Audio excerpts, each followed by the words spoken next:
21 जनवरी 2026 को world economic forum Davos में मध्य प्रदेश के मुख्यमंत्री डॉक्टर मोहन यादव और केंद्रीय नवीन एवं नवकरणीय ऊर्जा मंत्री प्रहलाद जोशी ने derisking the green leap subnational blueprint for utility scale energy transition विषय पर आयोजित चर्चा में सहभागिता की। केंद्रीय मंत्री जोशी ने प्रधानमंत्री मोदी के हरित ऊर्जा विजन को साझा करते हुए कहा कि भारत स्वच्छ और सतत ऊर्जा परिवर्तन के लिए प्रतिबद्ध है।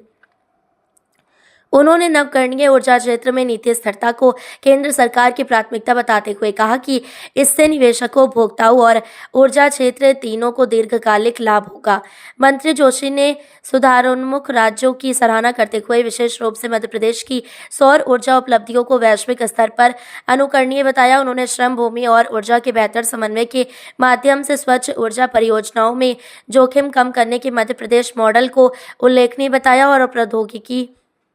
निवेश तथा ब्लेंडेड फाइनेंस को ऊर्जा संक्रमण की कुंजी बताया। मुख्यमंत्री डॉक्टर यादव ने कहा कि प्रधानमंत्री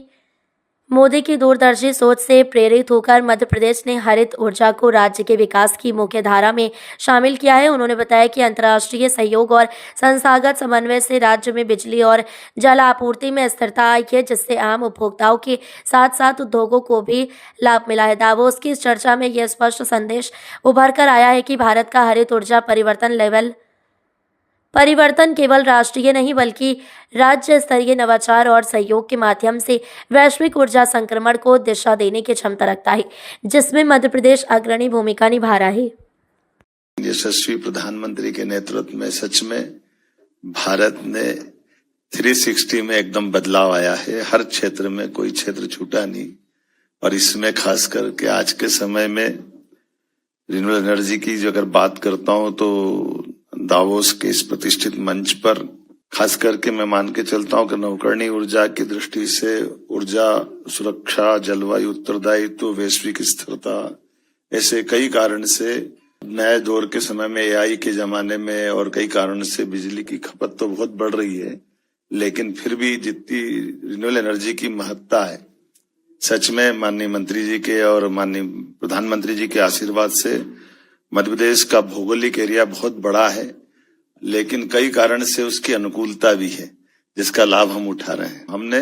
हमारे सरकार बनने के बाद माननीय मोदी जी के आशीर्वाद से नदी के बंटवारे को लेकर के पानी के साथ पार्वती काली सिंध चंबल योजना के आधार पर जब हमारे लिए वहां जल विद्युत यंत्र भी लगे हुए हैं, जिसके आधार पर हमारी पानी की चंबल के साथ तो रचना बनती है, लेकिन 15 जिले राजस्थान के प्यासे थे, 15-16 जिले हमारे थे,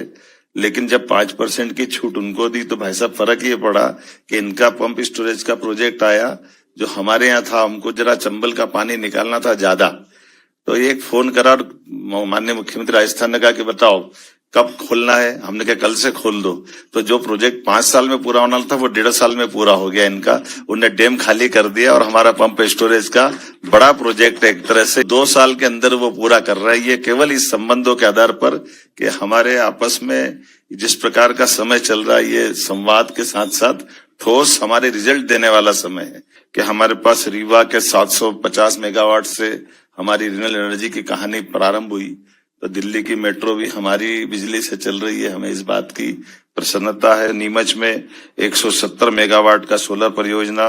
जिसके बारे में बताया कि 2.4 अमेरिकी सेंट का यूनिट का जो दर वास्तव में इतना कम है कि ये बाकी को प्रेरणा देगा।